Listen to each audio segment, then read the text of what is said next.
ओम भूर्भुवः स्वः तत्सवितुर्वरेण्यं भर्गो देवस्य धीमहि धियो यो नः प्रचोदयात्।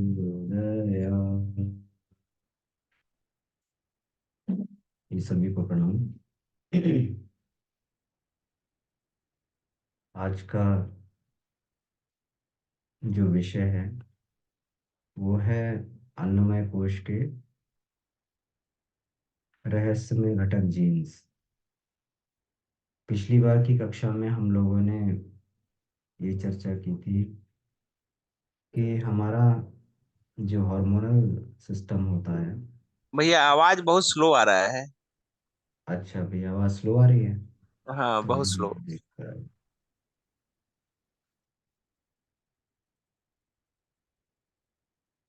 तो इसमें कुछ बढ़ी भैया आवाज़, आवाज़ कुछ बढ़ी। जी, थोड़ी सी बड़ी है भैया। ठीक है भैया। तो पिछली बार हम लोगों ने ये चर्चा की थी कि हमारा हार्मोनल सिस्टम कैसे कैसे काम करता है, और उसमें जो हमारी एंडोक्राइन एक्सोक्राइन जो ग्रंथियां होती हैं वो कौन कौन सी होती हैं, और कहाँ पर किस ग्रंथि में से गड़बड़ी होने से शरीर में उसका क्या प्रभाव पड़ता है।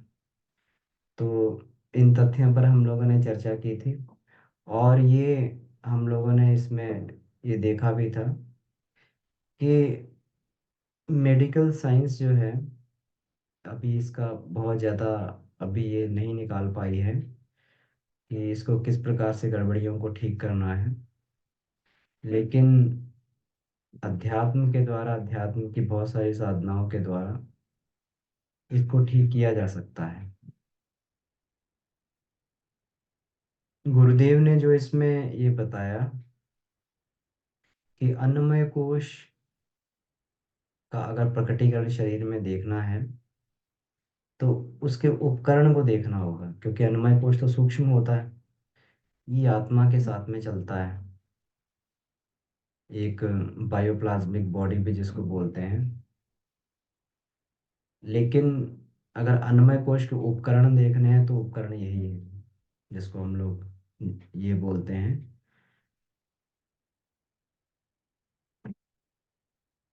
जिसको हम लोग हार्मोनल्स ग्लैंड बोलते हैं, और हमारे ये जीन्स।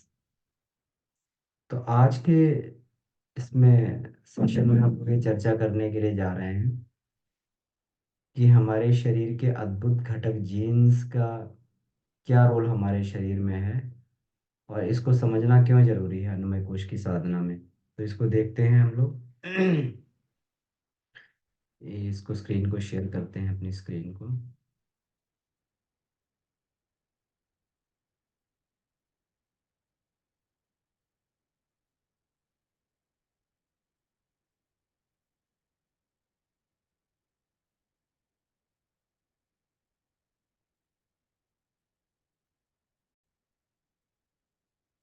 तो इसमें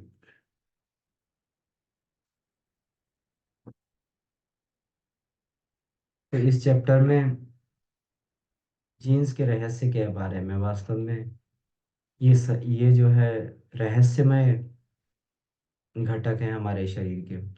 देखते हैं, हम लोगों ने कई बार इस चीज पे, तथ्य पे चर्चा की है कि जो हमारी बॉडी में ट्रिलियंस ऑफ सेल होते हैं, यानी खरबों सेल होते हैं। तो खरबों सेल में जो है ये इसी इसी बॉडी में होते हैं, और एक एक सेल अपने आप में पूरी की पूरी एक स्वतंत्र इकाई है, एक इंडिपेंडेंट यूनिट है, और वो स्वतंत्र इकाई के रूप में हमारे शरीर में काम करता है।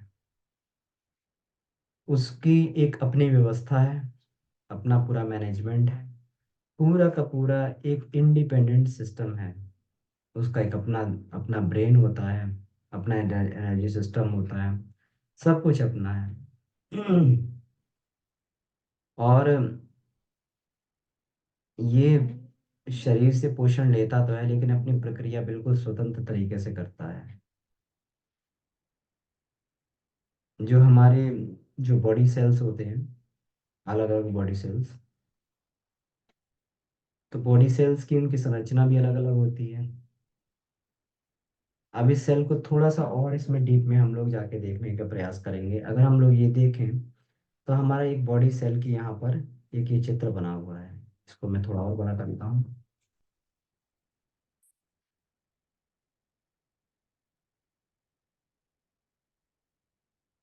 ये एक बॉडी सेल का ये चित्र बना हुआ है यहाँ पर। ये बॉडी सेल है, इसका चित्र बना हुआ है। इसमें हम लोग ये देखें कि ये जो है, ये बॉडी सेल के अंदर इसको और ये देखा जाए तो यहाँ पर ये न्यूक्लियस होता है। न्यूक्लियस इसको बोलते हैं, नाभिक।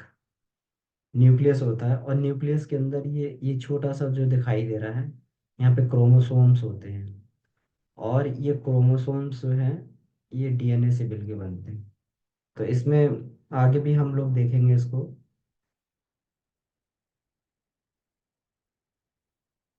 ये क्रोमोसोम्स जो हैं हमारे, अम, ये डीएनए यूनिट से मिलकर बने होते हैं। और एक हमारे इसमें ये क्रोमोसोम जीन से मिलकर बनते हैं। ये जीन्स हैं, इसको जीन्स बोलते हैं। और जीन्स हमारे जो है, ये डीएनए से मिलके बनते हैं। तो इसमें ये दिखाया गया है कि ये आंख से भी नहीं दिखाई देता है। जो हमारे जिसमें शुक्राणु और डिम्बाणु जो होते हैं, जो स्त्री पुरुष में शुक्राणु डिम्बाणु होते हैं, ये बहुत ही छोटे होते हैं। लेकिन उतना छोटा अपना जो है पूरा का पूरा संस्कार अपना साथ में लेके आता है। और पूरा का पूरा रहस्य अपना साथ में, कि जब वो जन्म लेगा बालक, तो उसका उसका संस्कार क्या होंगे, कैसे होंगे। तो इतना जो है ये सूक्ष्म है, लेकिन इतना ही कॉम्प्लेक्स है। जितना सूक्ष्म उतना ही कॉम्प्लेक्स है ये।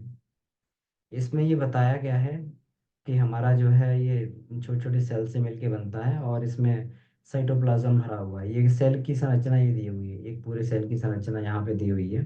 ये हम लोग देख सकते हैं। इसमें साइटोप्लाज्म जो है ये द्रव्य भरा होता है, ये द्रव्य भरा हुआ साइटोप्लाज्म। और अलग अलग टाइप की इसमें जो ये चीज़ें होती हैं, इनका अपना अपना अलग महत्व होता है सबका। जो हमें जो हमारे महत्व की बात है इसमें, ये हमारे महत्व की बात है कि न्यूक्लियस, और न्यूक्लियस के अंदर ही ये सारा जो है ये भरा होता है। हमारे ये जीन्स वगैरह जो है इसी में, क्रोमोसोम जीन्स इसी में रहते हैं, न्यूक्लियस में। अभी ये इसमें देखें तो नर और नारी दोनों के शरीर में करीब जो है 23 इसमें जोड़े रहते हैं। इसमें 22 जोड़े तो ठीक है, बराबर होते हैं। लेकिन ये जो है एक इसमें जोड़ा इस तरीके से होता है कि इस यही निर्धारित करता है कि जो संतान है वो, उसका संतान का लिंग क्या होगा, वो स्त्री होगा या पुरुष होगा। तो ये यहीं से निर्धारित होता है।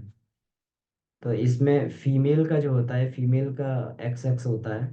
तो मतलब फीमेल का एक्स एक्स, और मेल के अंदर जो क्रोमोसोम होता है, इसमें एक्स और वाई दोनों होते हैं। तो मेल वाले में दोनों तरीके की क्षमता होती है, कि वो चाहे स्त्री हो जाए पुरुष हो जाए। लेकिन फीमेल वाले में केवल एक्स एक्स ही होता है। तो इसलिए ये जो है संतान का ये होना, कि वो इसमें स्त्री होगा या पुरुष होगा, नारी पे नहीं नर पे निर्भर करता है। और इसी इसमें ये देखा जाए कि ये जो हमारे ये बने हुए हैं, इसमें क्रोमोसोम्स बने हैं। तो एक क्रोमोसोम्स में ये देखें तो ये जो इस तरीके से लग रहा है, जैसे कभी ऐसा होता है ना, स्वेटर को बुन दिया जाता है। तो स्वेटर बुनने के बाद में ये इस तरीके से ये दिखाई देता है। तो ये इसमें जो है, ये हजारों जीन्स होते हैं इसमें, करीब करीब जो है 20,000 मैक्सिमम इसमें ये बताएंगे। 20,000 जीन्स जो हैं इसमें, जिसको ये बोलते हैं गुणसूत्र भी बोलते हैं हम लोग। ये इसमें ये गुणसूत्र, क्रोमोसोम्स गुणसूत्र होते हैं, और इसमें ये जीन होता है ये। तो एक एक जो क्रोमोसोम होता है इसमें करीब करीब 20,000 जीन होते हैं। तो देखा जाए कि इसमें लाखों लाखों जीन्स मनुष्य के उसमें शरीर में होते हैं, और एक एक जीन्स जो है ये फिर आगे चल के इससे बनता है, डीएनए आरएनए यूनिट से बनता है। अब इसमें देखा जाए, ये जो हम ये देख रहे थे इसमें, तो ये जो जीन्स बनते हैं हमारे, ये जीन्स बनते हैं इसी से, ये डीएनए से बनते हैं। और डीएनए जो होता है, डीएनए या आरएनए, तो डीएनए और आरएनए जो है ये 4 तरह की प्रोटीन से मिलके बनता है, जिसको थायमिन, साइटोसिन, एडेनाइन और ग्यूनाइन बोलते हैं। तो ये होता है, और ये आरएनए होता है। तो डीएनए मुख्यतः रूप से भाग लेता है, डीएनए जो है मुख्य रूप से हमारी, ये जिसको अनुवांशिकी बोलते हैं, तो अनुवांशिकी में मुख्य तरीके से ये डीएनए ही भाग लेता है। अब उसका प्रकटीकरण कैसे करना है, उसका प्रोटीन्स कैसे बनाना है, तो ये आरएनए डिसाइड करता है इसको, ये आरएनए बनाता है इसको। लेकिन ये ब्लूप्रिंट है, कोई व्यक्ति कैसा होगा, उसका संस्कार कैसा है, तो ये पूरा का पूरा संस्कार हमारे डीएनए में ही रहता है। तो इसलिए ध्यान करते समय अगर आप डीएनए की कल्पना कर रहे हैं उसमें सेल के अंदर, जो हमने पिछली बार ये चर्चा भी की थी, तो ध्यान जब करना होता है तो ध्यान करते हुए हमको इस सेल के अंदर जाना है, एक बॉडी के सेल के अंदर। जब गुरुदेव बोलते हैं कण कण में ऊर्जा, नस नस में ऊर्जा, तो कण कण में ऊर्जा का मतलब ये हो गया कि इसको, सेल को हमें ध्यान करना है, सेल के अंदर न्यूक्लियस का ध्यान करना है, न्यूक्लियस के अंदर ये हमारे क्रोमोसोम का ध्यान करना है, क्रोमोसोम में डीएनए का ध्यान करना है कि हमारा डीएनए चमकीला बन रहा है। तो इस तरीके से अगर थोड़ा सा इसकी हम लोग जो है एनाटॉमी को समझ लेंगे, तो एनाटॉमी समझने के बाद में हमारा ध्यान, क्योंकि इसमें ये है कि ध्यान तो केवल संकल्प पर निर्भर है, जिस प्रकार का मनुष्य का संकल्प होता है उसी प्रकार से प्राण प्राण चलता है, उसी प्रकार से प्राण उसी चक्र पे जाके अवस्थित हो जाता है। अगर हम ये कल्पना करें ध्यान में जाके कि ये हमारा जो है ये डीएनए को प्रकाशवान बना रहा है, हमारा डीएनए बदल रहा है, तो डीएनए बदलने से व्यक्ति के अंदर जो है ये, इसको जन्मजात ये आने लगते हैं, चेंजेस, परिवर्तन आने लगते हैं। इसी को कहते हैं कि चित्त की वृत्तियां शांत हो जाना। अब चित्त की वृत्तियां शांत होने का मतलब तो यही है कि हमारे जो है ये डीएनए में जाके संस्कार हमारा परिवर्तित हो रहा है, जाके वहां पर कुसंस्कार खत्म हो रहे हैं, सुसंस्कारों की स्थापना हो रही है। तो डीएनए हमारा चमकीला बन रहा है। इस तरीके सविता का डीएनए जो है हमारे इसमें रिप्लेसमेंट हो रहा है, हम सविता के डीएनए की जो है उसी के डीएनए को ग्रहण कर रहे हैं, और हमारा डीएनए उसी के अकॉर्डिंग बदलता जा रहा है। और ये भी बड़ा महत्वपूर्ण तथ्य है कि दो, अब ये डीएनए को देखिए यहाँ पर, इसको देखें अगर इसका, इसकी कोडिंग को देखा जाए, यहाँ पे इसको कोडिंग बोलते हैं, ये जो कोडिंग है इसकी, ये आप देख रहे हैं, ये कुछ नीला है, फिर लाल है, फिर ये हरा है, ये है, इसको कोडिंग बोलते हैं। तो डीएनए की कोडिंग जो है कभी भी संसार में दो मनुष्यों की एक जैसी नहीं होती है, सबका, कितना भी कोई हो जो है, इतने इतने हम लोग ये हैं, इतने संसार में मनुष्य हैं, लेकिन किसी का डीएनए किसी से नहीं मिलता है। अगर किसी को ये करना हो, अगर ये पता लगाना हो कि ये व्यक्ति कौन था, क्या था, तो उसमें उसका डीएनए का ही टेस्ट होता है। और वो डीएनए जो है, किसी का बाल भी मिल जाए तो बाल में भी जो है वो डीएनए होता है, तो बाल से भी पता लग जाता है कि ये किसका क्या डीएनए है, इसका इसका कोड एनकोडिंग स्ट्रक्चर क्या था। ये यहीं से होता है ये पूरा इतना जो है। इसीलिए कहते हैं कि संसार में किसी व्यक्ति का जो है ये नहीं लगता। अगर मान लो इसमें जैसे ये है कि जो हमारा डीएनए का ये बना हुआ है, डीएनए एक का एक यूनिट जो होती है 4 प्रकार के प्रोटीन से मिलके बनती है। तो अगर थोड़ा भी अगर हेर फेर कहीं पे भी हो जाए, क्योंकि इनकी संख्या तो लाखों होती है, ये जीन्स में जो लाखों की तादाद में ये रहते हैं, इसमें लाखों होते हैं। तो लाखों होते हैं, तो करीब करीब जो है मिलियंस ऑफ, इसमें जो है 10 लाख के आसपास जो है, ये साइंस बताती है इसमें होते हैं, एक एक केवल एक जीन में डीएनए होते हैं। तो उसमें जरा सा भी एक का इधर से उधर अगर ये इकाई हो जाएगी, अगर ये इसकी कोडिंग बदल जाएगी तो उसका पूरा पूरा ढांचा बदल जाएगा। तो अब हम लोग जान सकते हैं कि दुनिया कितनी बड़ी, ये दुनिया डीएनए की अपनी ऐसी दुनिया है, और कौन इसको मैनेज कर रहा है। इसी को हम देख के कह सकते हैं कि अणुरणीयम है तो महियान, कि डीएनए में भी एक भगवान बैठा हुआ है, हमारे सेल के अंदर भी एक ईश्वर है, पूरी एक सत्ता है, ब्रह्मांड है, सेल के अंदर ब्रह्मांड है। ऐसा ब्रह्मांड सेल के अंदर जिसको हम ये कह सकें, जिसकी हम कल्पना कर सकें, ये देखिए इसमें कितनी सहायता करता है ये, जो हमारी विज्ञानमय कोश की जो है ये साधना होती है। जिसको हम लोग जो है बिंदु साधना बोलते हैं। तो क्योंकि बड़े से बड़े में भी ईश्वर और छोटे से छोटी व्यवस्था को भी ईश्वर चला रहा है, ये पूरा जो है ये ईश्वर ही है, ये ब्रह्मांड है, पूरा सेल जो है अपने आप में पूरा का पूरा ब्रह्मांड है। इसमें जो है इतने लाखों की संख्या में ये वाली डीएनए हैं, डीएनए यूनिट है। तो एक एक एक डीएनए यूनिट को अगर हम लोग ये मान के चलें कि एक है, तो ऐसा लगेगा कि पूरा का पूरा शहर बसा हुआ है जिसमें लाखों लोग जो है इकट्ठे रह रहे हैं। ये पूरा अपने आप में पूरी की पूरी दुनिया है ये। अब इसको आगे जब देखें तो इसमें मनुष्य का जो निर्माण होता है वो उसके आनुवंशिकी के आधार पे होता है, मतलब उसके जेनेटिक सिस्टम के आधार पे होता है कि उसके गुणधर्म कैसे हैं। जो हम क्रोमोसोम्स की अभी चर्चा कर रहे थे, उसके गुणधर्म कैसे हैं। तो उसमें लेके शरीर के अंगों की बनावट से लेके कि शरीर के अंग क्या होंगे, वो स्त्री होगा या पुरुष होगा, या उसके शरीर के अंग कैसे होंगे, बड़ा होगा, छोटा होगा, मोटा होगा, पतला होगा, गोरा होगा, काला होगा, ये सब जो है पूरा का पूरा हमारा जीन्स पे निर्भर करता है। तो जीन्स पे निर्भर करता है, तो इसका जो है ये विशिष्टता पूरी की पूरी जो है ये हमारे जीन्स के कारण ही है। अब इसमें ये देखें कि अगर ये कैसे कैसे मनुष्य का शरीर बनता है, तो एक साइकिल इसमें दिया हुआ है कि देखिए ये केमिकल लेवल्स जो एटम्स होते हैं, एटम से मॉलिक्यूल बनते हैं, मॉलिक्यूल से हमारा जो सेल बन जाता है, एक एक सेल बनता है। इस सेल को हम लोग देख रहे थे, अणु, इसको ये मॉलिक्यूल को एक अणु बोलते हैं, परमाणु है, ये अणु बन गया, अणु से जो है ये बन गया, ये सेल बन गया, सेल से हमारा जो है टिश्यू बनता है। मतलब टिश्यू क्या होता है कि अगर एक ही प्रकार के सेल जो है इकट्ठे हो जाएंगे तो एक टिश्यू बन जाएगा। तो अब मान लीजिए अब टिश्यू होता है, तो अब हर एक के टिश्यू अलग अलग होते हैं, हर एक ऑर्गन के टिश्यू अलग अलग होते हैं। जैसे कोई ऑर्गन है हमारा लिवर है, तो उसके टिश्यूज जो हैं अलग होंगे, उसका स्ट्रक्चर अलग होगा, उसका ग्रुप ऑफ जो ये सेल्स हैं वो अलग प्रकार के होंगे। अगर कोई हमारा किडनी है तो उसके अलग टिश्यूज होंगे। ये टिश्यू हो गया, तो टिश्यू से हमारा आगे चल के एक जैसे टिश्यू से मिलके जो है ये बनता है, ऑर्गन बनता है। ऑर्गन बनता है। और ऑर्गन हमारा क्या हो गया, जैसे कोई लिवर हो गया, हार्ट हो गया और ये हो गया, ये सारे ये सारे अपने जो है ऑर्गन्स हैं। इंटेस्टाइन हो गई। फिर ऑर्गन के बाद में ये फिर जो है एक सिस्टम बनता है। फिर इसमें जो है जैसे हमारा डाइजेशन सिस्टम होगा, तो डाइजेशन सिस्टम में क्या क्या आता है, हमारा डाइजेशन सिस्टम में हमारा जो है मुंह के से चालू होके, मुंह की लार से चालू होके और हमारा पेट तक जो है, स्टमक तक, ये पूरा का पूरा अपर एब्डोमेन और लोअर एब्डोमेन जो है, इस तरीके से ये पूरा का पूरा सिस्टम आता है। तो इसमें ये है, और इसी से जो है ये मनुष्य का ये सारे के सारे ऑर्गन्स जो है इसमें मिलके और मनुष्य का पूरा बॉडी का सिस्टम बनता है। तो कितनी विलक्षण दुनिया है, मनुष्य अपने आप में चलता फिरता ब्रह्मांड है पूरा का पूरा। तो ये आश्चर्यजनक ये रहता है पूरा, इसमें ये बताया गया है। तो इसकी सारी की सारी अंगों की बनावट वगैरह ये जो भी है, ये पूरा उसी पे निर्भर करता है कि उसका जीन्स किस तरीके का है, उसके जीन्स में उसने गुण सूत्र, उसकी कोडिंग किस तरीके की कोडिंग है, उससे जो है उसका पूरा का पूरा जीवन का ढांचा और उसके संस्कार, उसका सोच विचार भी उसी पे निर्भर करेगा।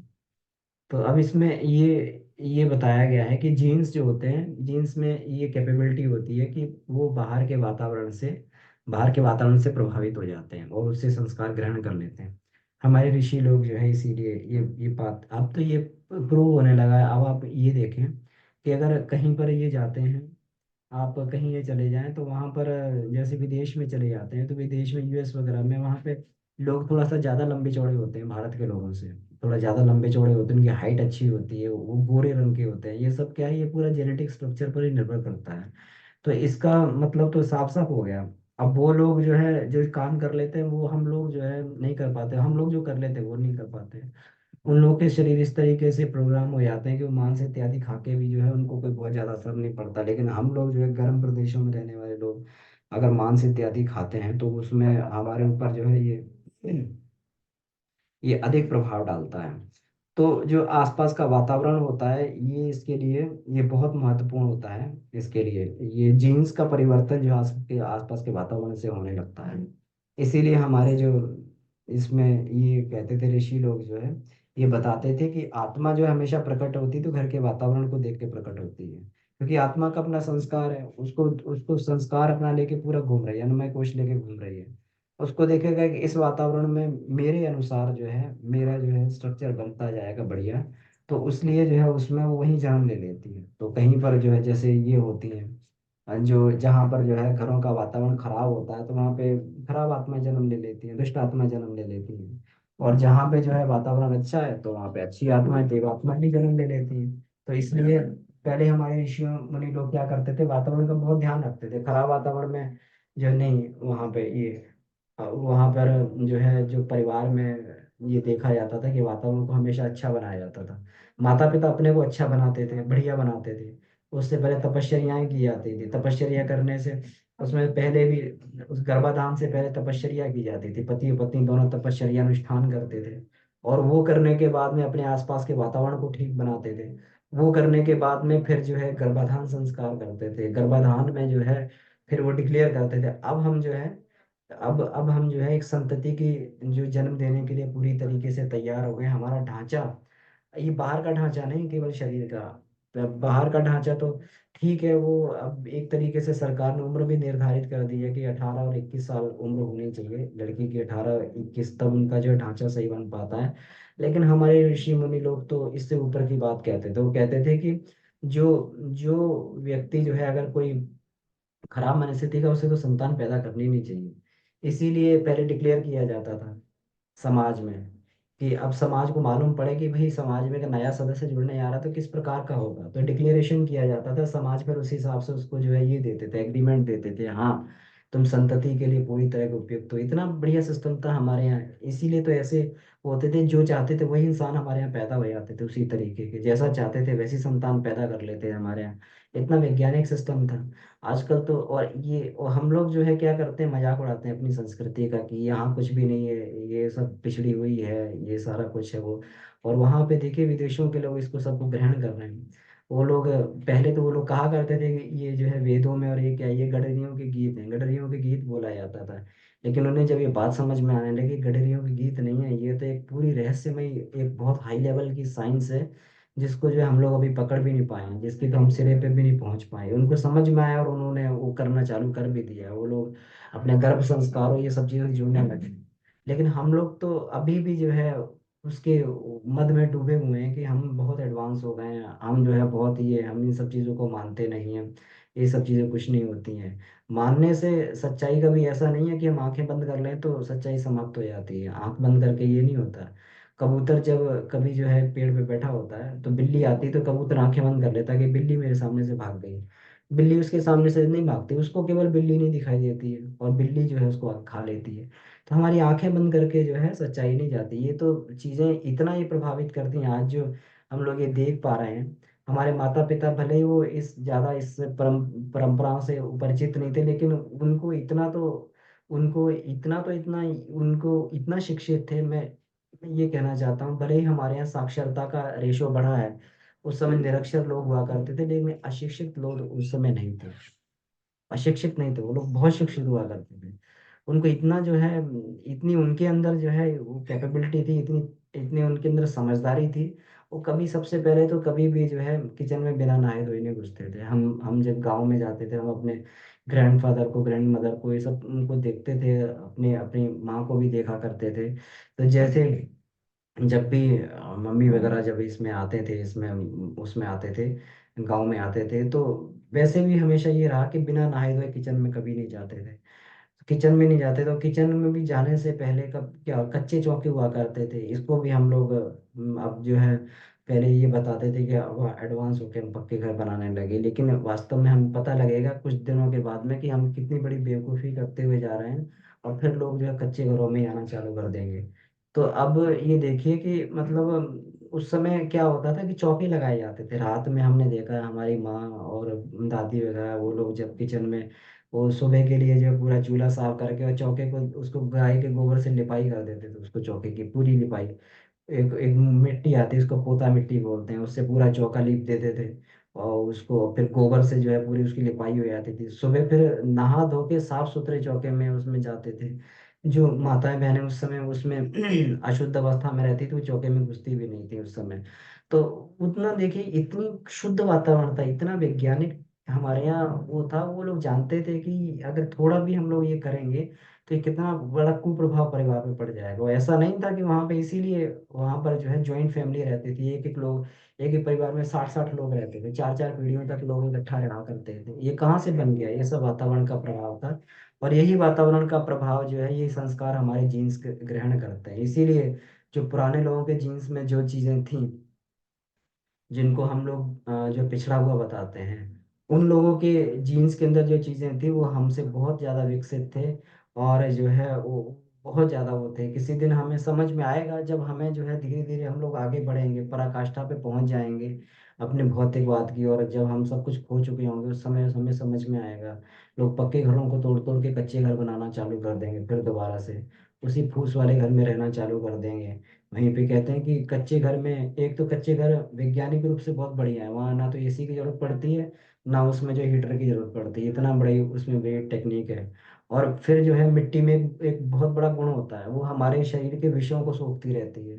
तो जो हमारे ऋषि मुनि लोग थे, मिट्टी की गुफाओं में, गड्ढों में बैठ के तपस्या किया करते थे। वो इसीलिए करते थे कि उनके शरीर में कोई बीमारी पनपती हुई थी, कोई बैक्टीरिया पनपता था, तो मिट्टी उसे सोख के खत्म कर देती थी।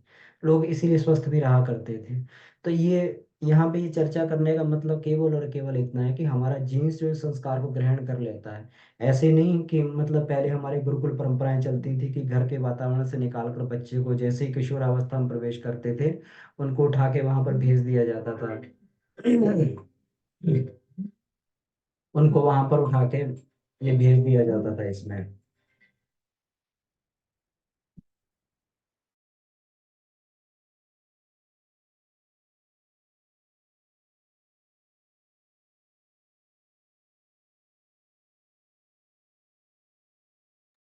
तो उनको वहां पर जो है गुरुकुल में भेजते थे, क्योंकि गुरुकुल का वातावरण ऐसे होता था, उसके संस्कार उस तरीके से बन जाते थे। घर में गृहस्थ का वातावरण होता था, दाम्पत्य जीवन होता था, पति पत्नी के अपने संबंध हुआ करते थे। तो यहाँ पे गुरुकुल में जो है ब्रह्मचर्य का शिक्षा जो है गृहस्थ में रह के नहीं दी जा सकती।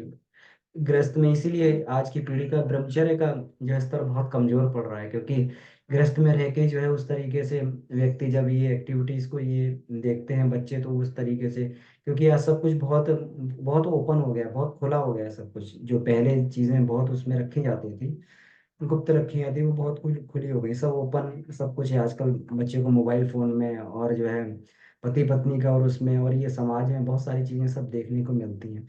तो इसलिए उनके कहीं इसमें संस्कारों में, अब संस्कारों की बात हम अध्यात्म में कहें तो साइंस की भाषा में इसको जीन्स बोल बोल सकते हैं, कि जीन्स में गड़बड़ी ना हो जाए।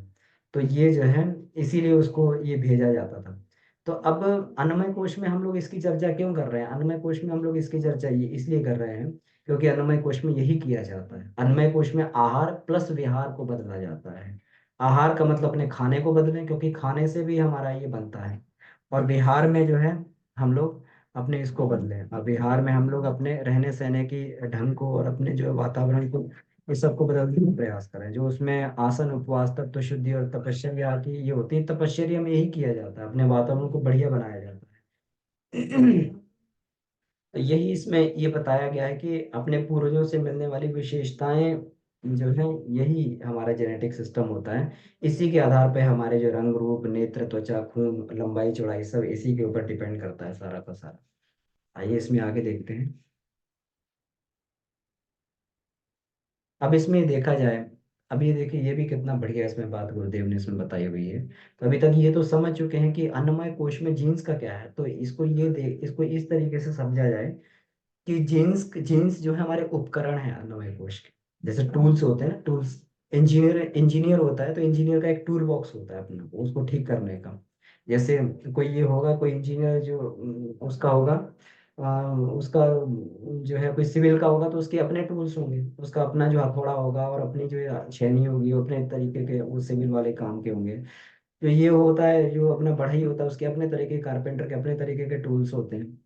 और तो हर एक प्रकार के, इसी प्रकार से जो है, जो ये होते हैं हमारे जो जीन्स होते हैं, जीन्स अन्नमय कोश के टूल हैं।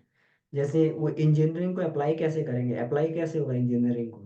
हम कोई घर बनाने के जा रहे हैं, उसको अप्लाई कैसे करेंगे? तो टूल्स के माध्यम से करेंगे, टूल्स का प्रयोग करेंगे, उसके टूल्स को प्रयोग करके हम उस पर जो है अपना ये बनाएंगे, इसको बनाएंगे, जो हमारा ये है। तो इसी प्रकार से ये टूल्स हैं, तो इतना हमें समझ लेना चाहिए इसके इसको सूत्र रूप में। ये टूल्स होते हैं, जो हमारा अन्नमय कोश है, जीन्स हमारे टूल्स होते हैं। अब देखा जाए कि ये किस तरीके तरीके से, अब देखिए ये भी कितना बढ़िया जो बात है। बाहर तो इतना नहीं होता है, लेकिन हमारे यहाँ तो गोत्र को भी ध्यान में रखा जाता है, और गोत्र को मिला के शादी की जाती थी, गोत्र मिलान भी किए जाते थे उस समय। पुराने प्राचीन समय में गोत्र देखे जाते थे। गोत्र देखने का मतलब ये होता था कि कम से कम देख लें कि भाई ये किस पीढ़ी से है, तो हम लोग बताया करते थे हम भरद्वाज गोत्र के हैं, हम जो है गौतम गोत्र के हैं, हमारा गोत्र अमुक है, हमारा गोत्र अमुक है। तो इसका मतलब क्या होगा, हमारा गोत्र कश्यप है ना। तो इस तरीके इससे क्या मतलब हो गया कि सारे ऋषि लोग थे, इसका मतलब ये है। तो हम गोत्र बता रहे हैं, इसका मतलब ये बता रहे हैं कि उस ऋषियों का डीएनए आज भी हमारे इसमें विद्यमान है। आज भी हमारे रक्त में जो है ऋषियों का डीएनए है। इसीलिए जो है कोई व्यक्ति भारत में अगर जन्म लेकर, स्वामी विवेकानंद ने कहा था कि किसी भी आत्मा को अगर जीवन में अपने मुक्ति चाहिए होगी या फिर आत्मिक प्रगति चाहिए होगी, उसे एक बार भारत में जरूर जन्म लेना पड़ेगा, क्योंकि जब तक उसके अंदर ऋषियों का डीएनए नहीं आता है तब तक जो है वो उतनी आत्मिक प्रगति नहीं कर सकता है। तो हमारे अंदर तो डीएनए रहता है ऋषियों का पहले से, इसीलिए हम गोत्र बताते हैं अपने। तो ये फॉर्मूला बताया गया उसमें, साइंस ये फॉर्मूले को बताती है कि माता पिता जो होते हैं ये अपना जो है माता पिता दोनों का आधा आधा जो है इनके गुण, जो इनके जीन्स होते हैं, आधे आधे गुण आते हैं माता पिता के। आधे आधे का मतलब ये हो गया, यानी एक चौथाई, एक चौथाई जो है गुण माँ का होता है, एक चौथाई पिता का होता है। इसका मतलब हमारे जितने भी ये गुण हैं, तो उसमें आधे गुण जो है हमारे माता पिता के हमारे अंदर होंगे, आधे गुण, और आधे गुण हमारे पिछली पीढ़ियों के होंगे। अब ये देखिए इसमें भी ये बताया गया है कि इसके इससे पहले भी, इससे पहले भी जो है हमारे जो चार पीढ़ियां हमारी होती हैं, जो चार पितर होते हैं, इसलिए पितरों की पूजा की जाती है। चार पितर जो होते हैं, चार पीढ़ियां होती हैं, हमारे दादा हो गए, परदादा हो गए, और उनके पिता हो गए, उनके पिता हो गए, ऐसे करके जो है चार पीढ़ियों के भी गुण जो है एक चौथाई आते हैं, मतलब एक हर एक पीढ़ी के। यानी जैसे हमारे दादाजी के एक 16वां भाग आया, अब हमारे परदादा जी का भी एक 16वां भाग हमारे अंदर आ जाएगा। ऐसे करके, ऐसे करके जो है ये पश्चिम में कहावत है, ये बोला जाता था कि मतलब मनुष्य को पहचाना तो कैसे पहचाने, या फिर मनुष्य को बनाना तो कैसे बनाए, तो उसके ग्रैंड ग्रैंड पेरेंट से बनाना चालू करेंगे तभी मनुष्य बढ़िया बन पाएगा, ये वहां पर जो है ये बोली जाती कहावत। तो ऐसे करके एक एक 16वां भाग करके एक चौथाई जो हमारे चारों पितरों के गुण होते हैं, और एक चौथाई जो रह जाता है, बाकी का हिस्सा, तीन चौथाई तो बन गया, एक चौथाई रह गया, वो हमारी पुरानी पीढ़ियों से आते हैं, मतलब हमारे ऋषियों से आते हैं, जिनके हम गोत्र बोलते हैं, वो एक चौथाई चले आते हैं, वो कभी नष्ट नहीं होता है वो। इस तरीके से व्यक्ति का जो संस्कार होता है, तो ये उसका जन्म जन्मांतरों की घटनाएं होती हैं। तो ये हम लोग अभी चर्चा कर रहे थे, उसके उपयुक्त उपकरण जो है अन्नमय कोश के निर्माण में, ये जीन्स क्रोमोसोम्स का ही ये प्रयोग होता है पूरा का पूरा जो है ये। अब आत्मा क्या करती है, आत्मा को अपना संस्कार तो प्रकट करना ही है ना, तो कहाँ से प्रकट करेगी आत्मा, आत्मा अपने संस्कार को यहाँ से प्रकट कर देगी, अपने जीन्स के माध्यम से प्रकट कर देगी भाई। अब संस्कार है, संस्कार कैसे आए, हम बोल तो देते हैं संस्कार है, लेकिन अब संस्कार कैसे काम करेगा, उस संस्कार के अनुसार गुण कैसे विकसित होंगे, तो ये आत्मा अपना जो है ये प्रकट कर देगी जीन्स के माध्यम, ऐसा जेनेटिक स्ट्रक्चर बना देगी आत्मा। ऐसे ही जेनेटिक स्ट्रक्चर बना देगी, और वो जेनेटिक स्ट्रक्चर के अनुसार ही प्रोटीन बनने लगेगा बॉडी में। प्रोटीन बनेगा तो वैसे ही बॉडी का फॉर्मेशन होने लगा, वैसे ही सेल बनने लगेंगे, वैसे ही हमारा दिमाग काम करने लगेगा, सब इस तरीके से होने लगेगा। तो अब ये बताया है कि इससे जो है बिल्कुल सीधा संबंध भी नहीं होता है, ये गुण है, मतलब इसका स्थूल शरीर पे बहुत सीधा संबंध नहीं होता है। इस तरीके से इसमें एक उदाहरण दिया गया है कि अगर मान लीजिए किसी को ये है, किसी को, किसी बच्चे को जो है टीबी है, तो किसी माता पिता को टीबी, तो जरूरी नहीं है कि उसके बच्चे के अंदर भी टीबी के कीटाणु पहुंच जाएंगे, क्षयरोग के कीटाणु पहुंच जाएंगे जो बच्चे को जन्म दे रहे हैं। वो शहरों के कीटाणु तो नहीं पहुंचेंगे, लेकिन उनके शरीर में कुछ ऐसी प्रवृत्ति होगी जो बच्चे के शरीर में वो टीबी को जल्दी पकड़ लेगा, ऐसा वातावरण निर्मित कर देगा कि टीबी के कीटाणु को, भले वो चाहे कमजोर हो, चाहे वो उसका श्वसन तंत्र जो है उसका कमजोर हो, या कुछ भी हो, कोई ऐसी खामी हो, कोई गड़बड़ी हो, कि वो टीबी कीटाणु को जल्दी आकर्षित कर लेगा उस तरीके से। तो डायरेक्ट ट्रांसफर नहीं होता है, ये गुण सूत्र हैं, गुणों के माध्यम से ये वैसा वातावरण बना देते हैं कि वो बीमारियां अपने आप जो पनपने लगती हैं उसमें। अब जैसे, जैसे इस तरीके से हम देखें कि जो बढ़ई का बच्चा होता है, जो बढ़ई का बच्चा है वो जन्म जात जो है बढ़ई नहीं होता है। अब इसमें भी देखिए कितना बढ़िया है, साइंस बताती है इसमें कि कोई बढ़ई का बच्चा जन्मजात बढ़ई नहीं हो जाएगा, लेकिन हाँ ये हो सकता है कि उसके हाथ पैर इस तरीके से बने हो कि वो उनको औजारों को ठीक से प्रयोग कर पाए। जैसे बढ़ई है तो हम लोग देखते हैं कि शरीर में जिस भी हम लोग अंग का प्रयोग जिस प्रकार से करते हैं तो वो अंग अधिक विकसित हो जाता है, वो दूसरे अंग की अपेक्षा अधिक विकसित हो जाता है। तो इस तरीके से जो है जो भी हमारे ये होते हैं जिस जिस प्रकार से भी, तो इसमें गुरुदेव ने बढ़ई का उदाहरण दिया है। तो बढ़ई का जरूरी नहीं हो बढ़ई बच्चा पैदा हो जाता है, लेकिन उसके हाथ पैर जरूर ऐसे होंगे कि वो उनको औजारों को पकड़ने के लिए बढ़ई के उपयुक्त हो।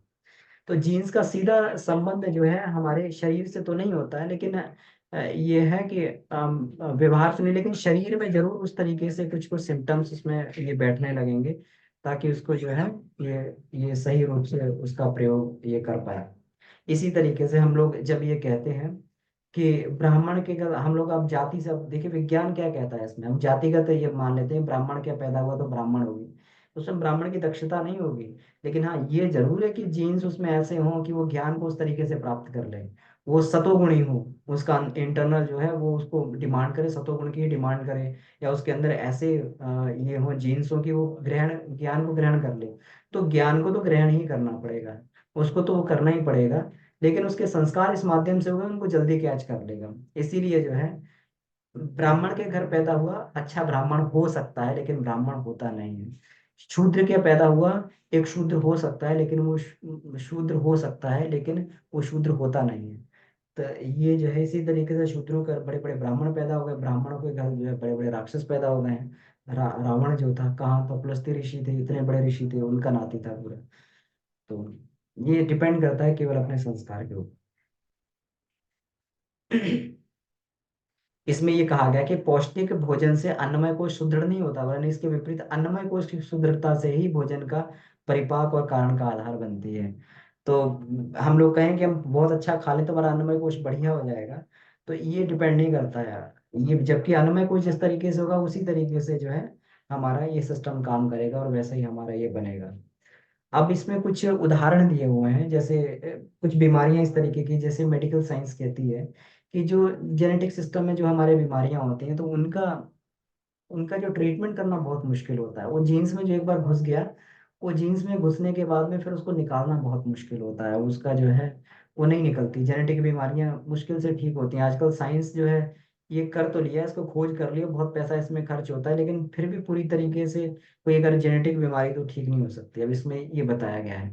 ये फ्रांसीसी दार्शनिक मांटे हैं, मॉन्टेन एक दार्शनिक हुए फ्रांसीसी, उनको 45 वर्ष में पथरी हो गई। तो पथरी हो गई उनके माता पिता को भी, उनके पिता को भी 25 वर्ष की आयु में उनको पथरी की, उनकी जेनेटिक समस्या थी, उनकी हर पीढ़ी में पथरी हो जाती थी। उनको जो हर पीढ़ी में जो उनकी पथरी हो जाती थी, जेनेटिक समस्या थी। लेकिन ऐसा नहीं था कि उनको जब, क्योंकि जब इनके मेंटेन के पिता की शादी हुई तो वो जो है 21 वर्ष में शादी हुई, और उसके बाद में वो पैदा हुए, मार्टिन पैदा हुए। उस समय उनके पिता को पथरी नहीं थी, लेकिन 25 वर्ष की आयु में आके जो है उनके पिता को पथरी हुई थी आगे। और मार्टिन को जो है 45 वर्ष की आयु में पथरी हुई थी। इसका मतलब क्या हुआ? अब इसका मतलब देखिए कितना, इसको भारतीय से धारणा से मिला के देखते हैं। प्रारब्ध को काटना मुश्किल है। प्रारब्ध जो होता है, मतलब प्रारब्ध तो होता तो है, ये होता तो है, मतलब जो हमने काम कर दिए हैं उसका परिणाम तो भोगना ही पड़ेगा, क्योंकि हमारा सिस्टम ऐसा बना हुआ है। लेकिन ईश्वर इतना समय देता है कि उसको हम लोग रिवर्ट भी मार सकते हैं, उसको हम लोग जो खत्म भी कर सकते हैं या उसको हल्का कर सकते हैं। अब जैसे इनके पिता को 25 वर्ष में हुई थी, इनको आगे चल के 45 वर्ष में हुई। तो हो सकता है हम अपनी जीवनचर्या को इतना बढ़िया बना लें, हम अपने सेल्स को इतना बढ़िया कर लें कि वो पथरी की बीमारी जो जैसे ही कोई सिम्टम आए वैसे ही तुरंत हमारा शरीर उसको निकल के बाहर कर दे, खत्म कर दे उसको, शरीर उसको नल एंड वॉइड कर दे। तो ये केवल जो है क्षमता, ये इसी में ये होती है। ये हमारे ये साधना में ऐसी, तपश्चर्या में ऐसी क्षमता होती है कि इसको जो है ये हमारे संस्कारों को, जो हमारे ऋषि लोग बताते थे, प्रारब्ध को खत्म कर देना, संस्कारों को बदल देना जो है, ये जो है जीन्स को तो हमारे ऋषि मुनि लोग भली भांति जानते थे कि हम लोग जो है अपने जीन्स को कैसे बदल सकते हैं। इसीलिए जीन्स के वो चक्कर में जो है उसी के कारण उसको जीन्स को बदल के ही जो है लोग अपने अच्छी संतानें लोग पैदा कर लिया करते थे, भगवानों को ये कर लिया करते थे। ये गैलेक्टोसीमिया रोग होता है, ये जेनेटिक समस्या है, बालकों में गैलेक्टोसीमिया होता है। तो गैलेक्टोसीमिया से जो है जो बालक जो दूध पीते हैं वो ग्लूकोज एब्जॉर्ब नहीं कर पाते, तो उनके पेट में गड़बड़ी रहती है, उनका जो है उनका ये गड़बड़ रहता है, लिवर लिवर इत्यादि ये सब खराब हो जाता है। इसमें एक्रोड में टाइटिस एटेरोपैथी का नामक एक रोग बताया, ये भी जीन्स की विकृतियों के कारण है।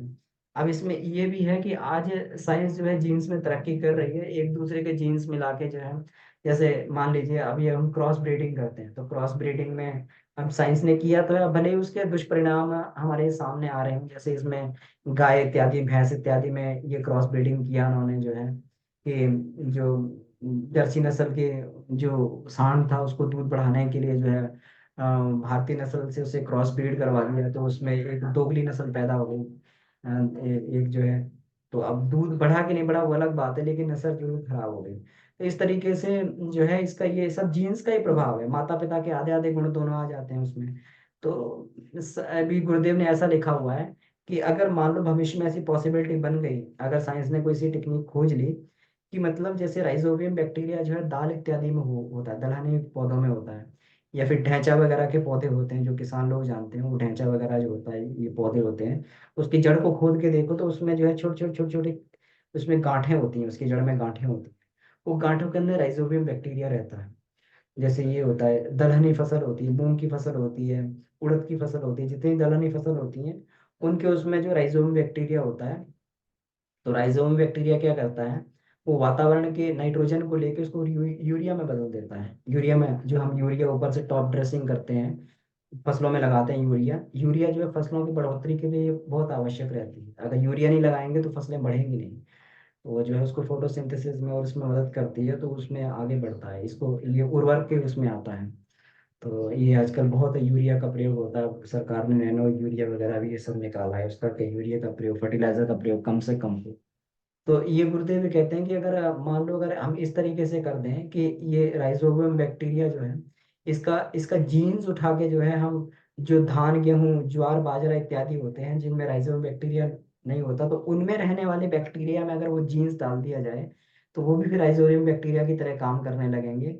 तो उसमें जो है फिर ये जो है उसमें वो वाइट वातावरण की नाइट्रोजन को खींच के उसको बनाने लगेंगे, क्योंकि यूरिया इत्यादि जो भी बनती है इसका कोई बेस प्रोडक्ट नहीं होता, जो उसके प्लांट होते हैं वो केवल नाइट्रोजन को खींचते हैं, नाइट्रोजन को खींच के कंडेंस करके उसको क्रिस्टलाइजेशन कर देते हैं उसका, तो उसी से यूरिया बन जाती है। तो अगर ये हो जाए, तो इसीलिए हमारे इसमें ये फसल चक्र की बात की गई थी कि गेहूं धान इत्यादि की फसल करें, तो उसके बाद जो है फिर ये वाली फसल कर लें, उड़द चना और ये नहीं, हाँ ये मूंग मूंग इत्यादि की फसल कर रहे हैं, क्योंकि गेहूं के बाद मूंग की फसल हो जाती है, दलहनी फसल हो जाती है। तो ये इसमें ये कर लिया जाए तो वातावरण की जो खींची गई है, जो उसमें जमीन से जो यूरिया खींची गई है उसको बैलेंस करके वो बराबर कर देता है, उसमें फिर से जो है उसमें दोबारा मिट्टी में यूरिया की मात्रा बढ़ जाती है, नाइट्रोजन की मात्रा बढ़ जाती है। तो एक संभावना है जिसको गुरुदेव ने बताया है। तो इसमें ये इतना परिचय जो है इसमें दिया, इसमें और भी इसको अधिक इस चैप्टर में हम लोग ये पढ़ सकते हैं और जरूर पढ़ना चाहिए, क्योंकि आधे घंटे में पूरा कवर नहीं कर सकते हैं इसको जो है, तो जो भी महत्वपूर्ण बिंदु होते हैं उसको कवर करने का प्रयास करते हैं। तो ठीक है, तो अब इसमें कोई प्रश्न इत्यादि बनता हो तो हम लोग चर्चा कर सकते हैं जी। अभी 10 मिनट का समय है हमारे पास में।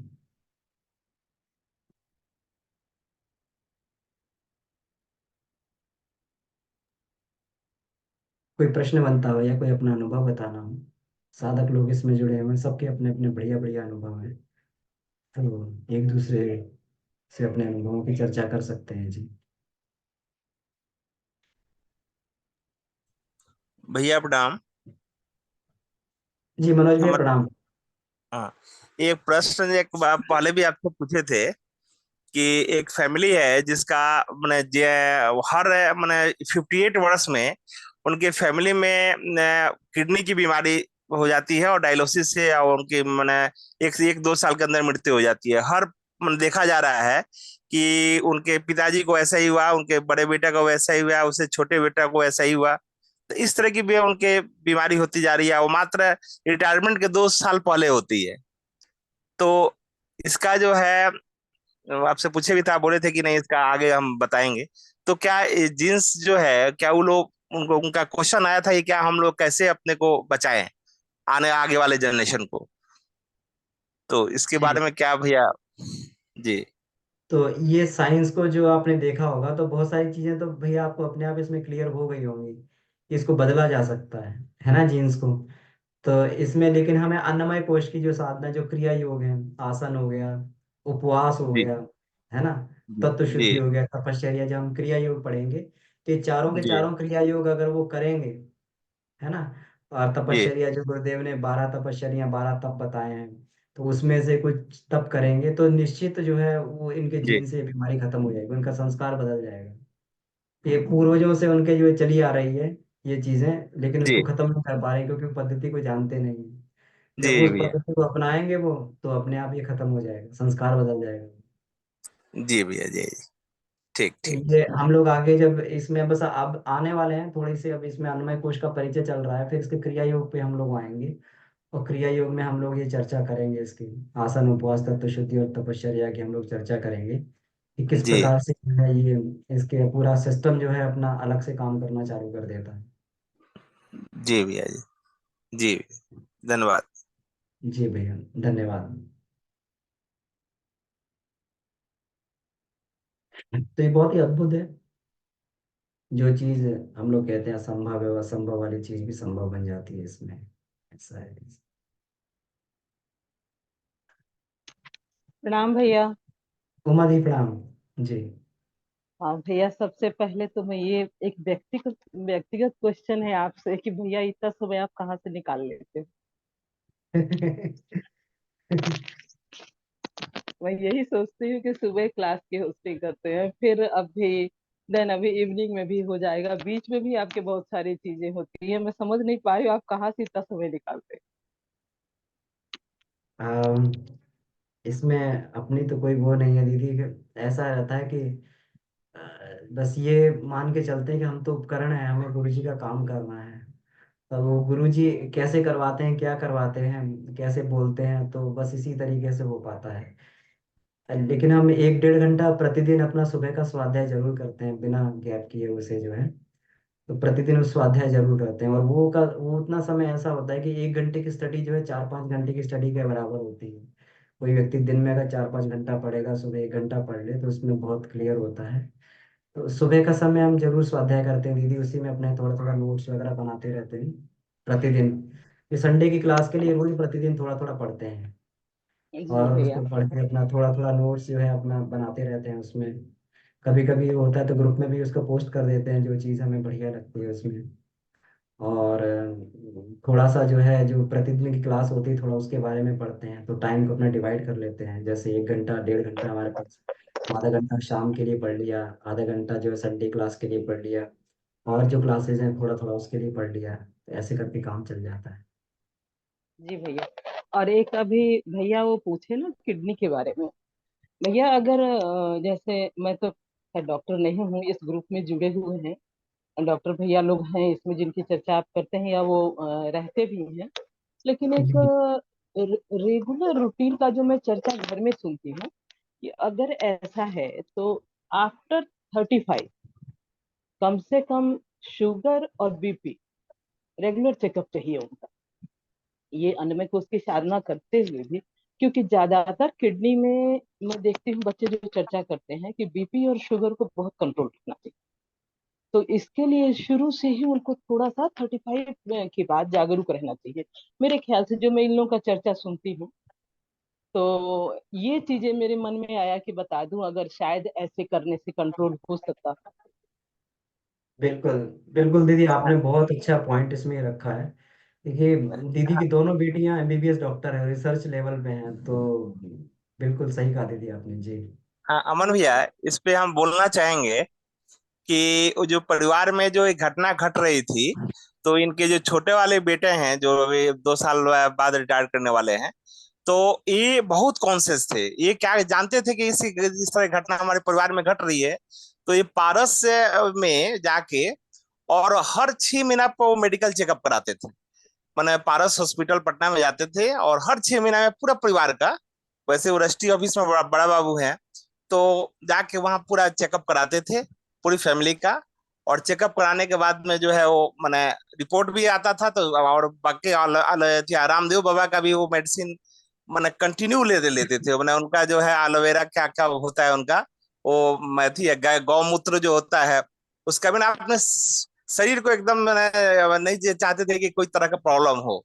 लेकिन अकस्मात उनको मैंने 10 दिन पहले खाना खा रहे थे तो चक्कर आया, उसके बाद में जो है वो डॉक्टर के यहाँ ले गया। ले जाने के बाद डॉक्टर कहता है कि हीमोग्लोबिन कम है, ये 5 हो गया है, वो हीमोग्लोबिन बढ़ नहीं रहा है, तो इसी वजह से आपको है। फिर उनको रेफर कर दिया डॉक्टर दिल्ली। दिल्ली गए तो वहां पता चल रहा है कि किडनी और लीवर दोनों इफेक्टेड है, कि मैंने लीवर से रिसाव हो रहा है, जिसके कारण जो है वो बढ़ नहीं पा रहा है हीमोग्लोबिन, और किडनी भी इफेक्टेड हो गया है, डायलिसिस करना पड़ेगा किडनी का।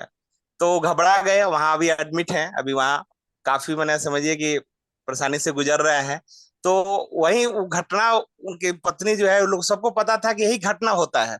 उनके पिताजी भी थे, वो भी लीवर किडनी से ग्रसित हुए। उनके भाई भी थे बड़े वाले, वो भी ऐसा ही घटना हुआ। अब उनके साथ भी यही घटना हुआ, और सेम होता है 2 साल पहले, मात्र रिटायरमेंट के 2 साल पहले दोनों घटना होता है। तो इसीलिए वो लोग तो ये ज्यादा कॉन्शियस थे, वो लोग तो कॉन्शियस नहीं था ना, पिताजी उतने कॉन्शियस थे ना, बीच वाले भाई कॉन्शियस थे, बड़े वाले, लेकिन ये हमेशा कॉन्शियस रहे हैं। अब बड़ी मैंने खाना का भी पूरा रूटीन अपना चलाते रहे हैं, लेकिन तो इसीलिए वो लोग घबराया हुआ था। तो क्वेश्चन वो लोग पूछा हमसे, तो हम बोले कि ठीक है, हम अमन भैया से बताएंगे ये जी इसके लिए भैया, क्या। जी बिल्कुल आप सही कह रहे हैं। जी आनुवंशिकता का तो प्रभाव है ही भैया, लेकिन ये जो भैया बोल रहे हैं ना कि अगर ये जी सब करते हुए भी हो रहा है, तो उसके लिए अन्नमय कोश की साधना जो बता रहे हैं ना भैया, जी दोनों को जी मिला के अगर किया जाए, है जी ना, मेडिकल को भी अछूता ना छोड़ा जाए और इस हाँ साधना हाँ को भी। जी भैया। जी जी जी जी जी हाँ, तो वही अन्नमय कोश की साधना मैंने बताया गया। वो लोग गायत्री परिवार से जुड़ा नहीं हुआ है लोग, तो जी वो लोग सब भी सब नहीं जानता है लोग, तो उन लोग को मैंने बताया ये है। भैया एक चीज है ना, ये गायत्री परिवार की बुक नहीं है, ये यूनिवर्सल गुरुदेव ने सबके लिए लिखा है। ये अगर, जी क्योंकि ये हमारे शरीर के लिए है, ये जी हमारे शरीर मन, मतलब इस दुनिया में जीने के लिए हमारी ये बहुत अच्छी विधा है। तो जी ये अगर लोग समझ के करें ना भैया, तो जी मैं अभी मतलब अभी मेरा भी एक रिसर्च चल रहा है, मैं रखूंगी पूरे रिपोर्ट के साथ में, रखूंगी, क्योंकि बच्चे भी ये करते हैं, ग्रुप में जी रखूंगी। जी लेकिन जी मैं दिखाऊंगी कि किस तरह से इसको छोड़ने पे क्या होता है और इसको करने पे क्या हो जा रहा जी है। जी भैया। जी। ठीक है, प्रणाम प्रणाम भैया। प्रणाम। जी हाँ बहुत जी बहुत सब। धन्यवाद दीदी, आपकी उसके लिए जरूर हम उसको सुनने के लिए वो रहेंगे, उत्सुक रहेंगे। डॉक्टर जोशी जी, आपकी हाँ एक्सपर्ट एडवाइस कृपया जी।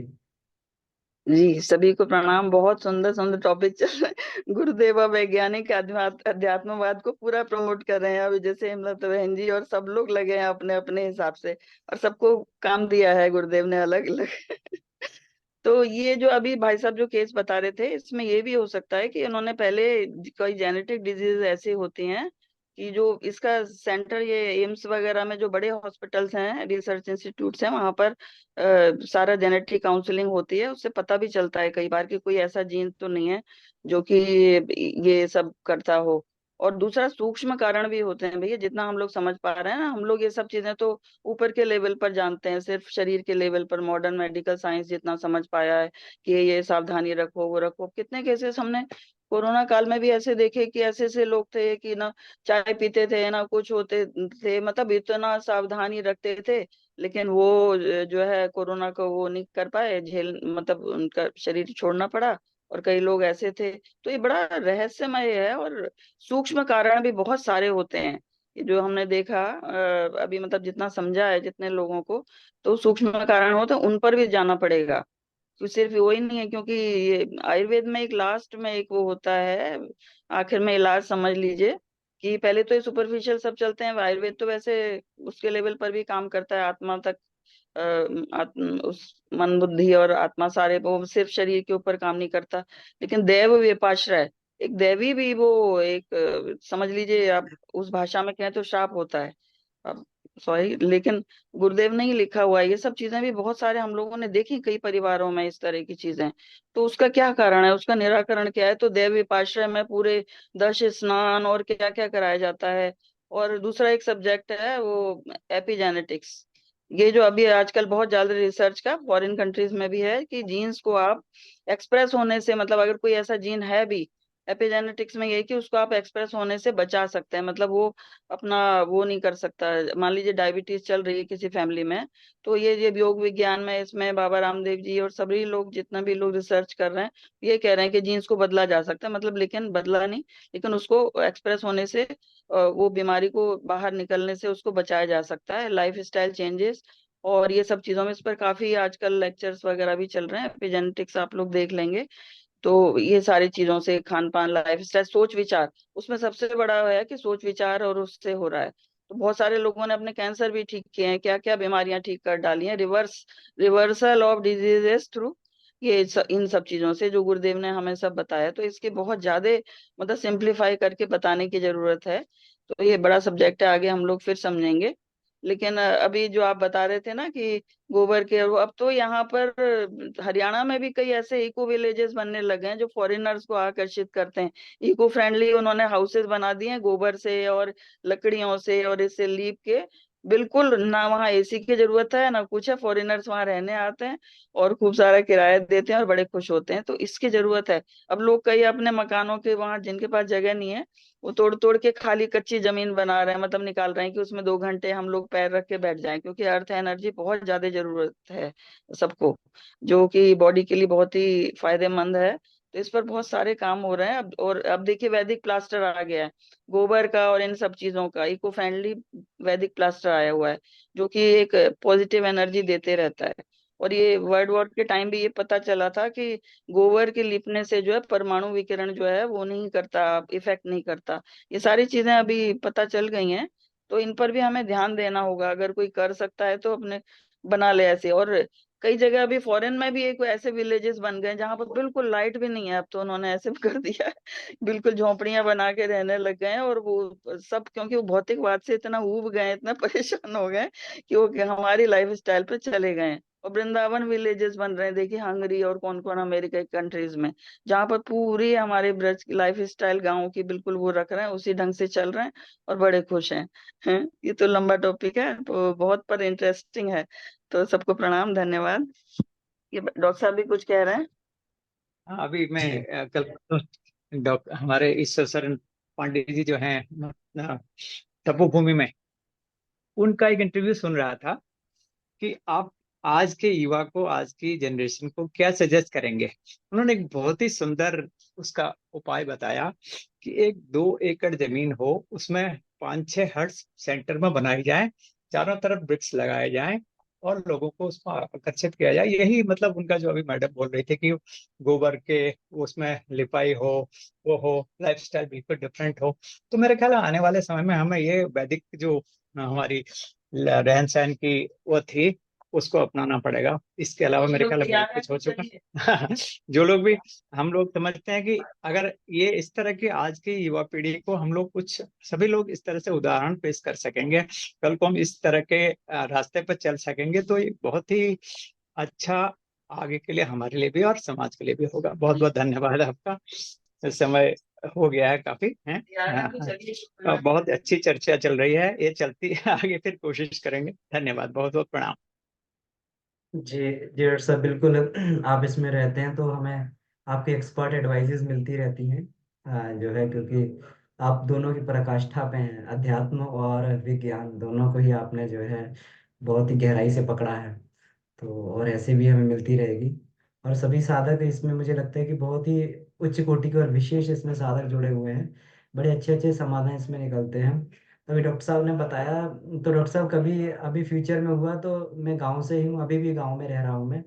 अभी कभी कभी हम बीच में गांव में आते रहते हैं, तो हम जरूर इस तरीके से बनाएंगे अपना जो है खेत में हट्स वगैरह, और आसपास पेड़ लगा के पूरा इस तरीके से बनाएंगे, ताकि वहां पर रह के तपश्चर्या और ये सब अन्नमय कोश की साधना ये सब किया जा सके वहां पर। जी। हमारा तो सपना है, अगर ये हो सकेगा तो बहुत ही आनंद आएगा, बहुत अच्छा रहेगा और समाज के लिए भी कुछ होगा, कर सकेंगे। हाँ, हम भी गांव से हैं, गांव में हमारी गौशाला भी है इस तरह से, क्योंकि मैं वहाँ को अल्मोड़ा डिस्ट्रिक्ट को बिलोंग करता हूँ, तो हम लोगों का अभी सब चल रहा है इस तरह का।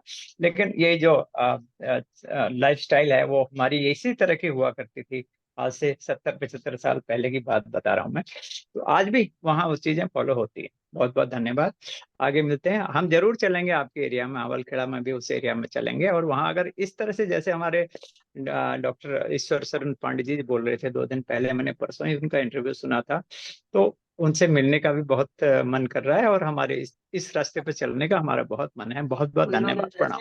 वैदिक विलेज बना लेते वैदिक विलेज बनाते हैं कहीं पर, हम लोग सब इंटरेस्टेड हों तो उसमें हम सब मिलजुल करके लाइक माइंडेड बिल्कुल। जितने भी हमारे साधक हैं वो में हम काम कर सकते हैं आगे चल के। मेडिकल साइंस और मेडिकल अध्यात्म और मेडिकल और ये सब चीज का वो एक बना समन्वय करके मेरे ख्याल है हम लोग इसमें अवश्य ही काम कर सकते हैं। गुरुदेव की कृपा बिल्कुल होगी तो जरूर होगा। ये हमारा तो, मेरा तो सपना है, मैं इसको जरूर करूंगा, करना चाहूंगा। बहुत बहुत धन्यवाद, प्रणाम।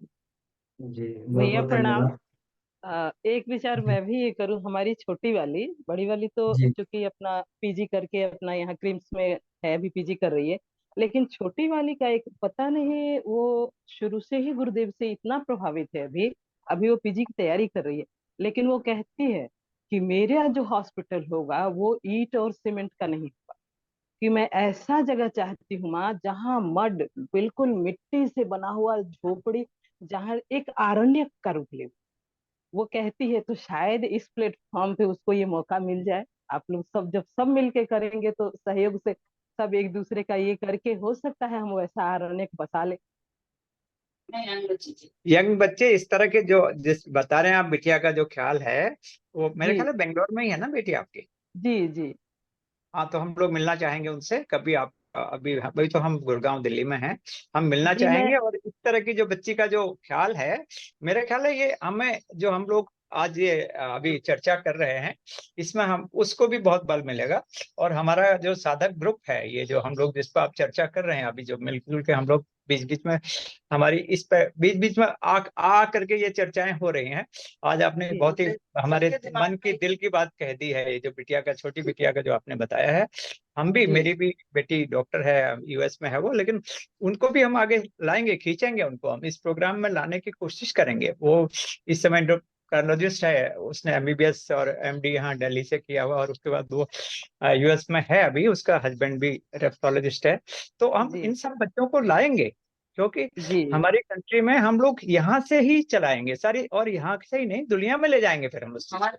और फिर वो आएंगे इलाज करने के लिए, इलाज कराने के लिए यहाँ आएंगे। जो आपकी बेटी है, तो हम कहेंगे हमारा सौभाग्य रहेगा, हम उससे, बच्ची से मिलेंगे और उसके साथ चर्चा करेंगे। हम अभी मेरे ख्याल है जून मई में एंड जून में हम लोग पहुंचेंगे बेंगलोर, उनसे जरूर मिलेंगे। जी। आप आइए, बेटी को लेके आइए, बिल्कुल बिल्कुल, वहीं पर हाँ प्लान जून, बनाते हैं, आगे चलते हैं, आगे शुरू कर देते हैं। बिल्कुल। और और मिलेंगे वहाँ हम लोग। जो बिटिया कह रही है, उस पर लाइन लगेगी, और यहीं के नहीं, फॉरेनर्स की लाइन लगेगी। और हमारे अमन भैया जी जैसे साधक जो हमारे साथ में हैं, आप सब मिलकर के, मेरे ख्याल है ये एक यूनिक ग्रुप है हमारा। ये कोई ऐसा छोटा मोटा नहीं है, ये यूनिक ग्रुप है। हम इनकम जनरेटिंग की बात, वो तो बिना इनकम के तो कुछ नहीं होगा, थोड़ा बहुत तो हमें करना ही पड़ेगा, इनकम भी लेनी पड़ेगी, इनकम भी होगी उसमें, होगी और खर्च होगी। ये नहीं कि हम कोई अपने लिए कमाएंगे या कुछ करेंगे, वहीं के वहीं सेवा होगी और कमाएंगे भी, और बच्चों को जरूरत भी है। जो बच्चे आगे काम करेंगे तो बिना पैसे के कहाँ से काम करेंगे? इतना तो किसी के पास भी पैसा नहीं होता कि करोड़ों अरबों रुपया खर्च होगा उसमें, ऐसा नहीं कि ये छोटा मोटा काम होगा। ठीक है ना? तो वो सब मिलजुल के करेंगे। बहुत बहुत धन्यवाद। बहुत लंबी चर्चा हो गई, टाइम भी बहुत लग गया है। छोड़ने का तो और ये कभी जी छोड़ने का मन नहीं होता। ठीक जी, है, आगे चर्चा सौभाग्य है हम करते हैं। लोगों का इस ग्रुप से जुड़ने का। सभी को प्रणाम। जी। दिन भी आपका हैंड रेज है, आप कुछ कहना चाह रहे हैं? जी जी, सभी को प्रणाम भैया। बहुत सुंदर रहा, मतलब सब कुछ सुन के बहुत अच्छा लगा। तो अभी जो दीदी जिसके बारे में बता रही थी, उसके बारे में बस थोड़ा शब्द कहना चाहूंगा मैं भी, कि दीदी इस पर जैसे कि बहुत से लोग अभी कार्य कर रहे हैं। जो तो जैसे कि हमारे जो है एक जो जानकार जो है, तो वो जो है वो सीमेंटेड से ना बना करके एक ऐसा हॉस्पिटल बना रहे हैं जहाँ पर एक तो जो सीमेंट की जगह चूने का इस्तेमाल होगा। तो चूने की जो लाइफ जो है, पहले जैसे कि जो महल बना करते थे, उनकी हजारों वर्ष तक उनकी आयु होती थी। थी उनकी। और सीमेंट की लाइफ जो है मैक्सिमम से मैक्सिमम 100 वर्ष, वो भी बहुत अच्छा बनाया जाए, नहीं तो उसकी तो हर 2-3 साल में मेंटेनेंस या 5 साल में मेंटेनेंस चाहिए होता है उसको। और उससे पोल्यूशन भी अधिक होता है उससे। तो अब ऐसे हॉस्पिटल का ऐसा स्वरूप होगा कि जो एक सीमेंट से बनेगा, और उसमें जो है साधना के लिए जैसे जो है, जैसे झोपड़ी टाइप या इस तरह के जो है मेडिटेशन के जो वो भी बनेंगे वहां पर। तो वहां पर एक तरह का हॉस्पिटल ना होकर के मतलब वो सबका जो है साधनात्मक भी उसके अंदर उसका रूप एक दिया जा रहा है उसके अंदर। तो ऑलरेडी इस पे बहुत से लोग काम कर रहे हैं। और आजकल जो है जो गोबर से बनने वाला जो प्लास्टर है और ईंटें हैं वो भी आ रही हैं, तो वो एक अलग रूपों में लोग जो उस पे काम कर रहे हैं। तो ये सब मतलब काफी अच्छा चल रहा है जी। जी जी, धन्यवाद। जी। जो नितिन भैया थे ये गाय पर बहुत बढ़िया काम कर रहे हैं, मैंने इनका देखा भी है। ऊपर जो कमरा इनका बना हुआ है वो गाय के गोबर से इन्होंने लिपाई करके बनाया हुआ है, उसका प्लास्टर हो रहा है। तो ये बहुत हम लोग की चर्चा केवल हवा में नहीं है, बहुत सारे लोग प्रैक्टिकल काम भी कर रहे हैं और निश्चित हम लोग करेंगे भी। तो आज की क्लास को समाप्त करने का मन तो नहीं है, लेकिन फिर भी समय की बाध्यता है। तो गुरुदेव महाकाल हैं, तो इसलिए हम जो है समय की मर्यादा को ध्यान रखते हुए समाप्त करते हैं। लेकिन भविष्य में आशा करते हैं कि हम लोग जरूर जो इस दिशा में कुछ ना कुछ ऐसा करेंगे कि गुरुदेव हमसे करवाएंगे कि ये एक बहुत ही अच्छा काम होगा ये, गुरुदेव के सपनों सपनों के अनुरूप, ऋषियों के व्यवस्था के अनुरूप। तो शांति पाठ करते हैं ये इसी के साथ में। ऋषि सत्ताओं को परम पूज्य गुरुदेव वंदनीय माता जी को धन्यवाद देते हुए शांति पाठ। ओम शांति शांति शांति। समाप्त। सभी को प्रणाम।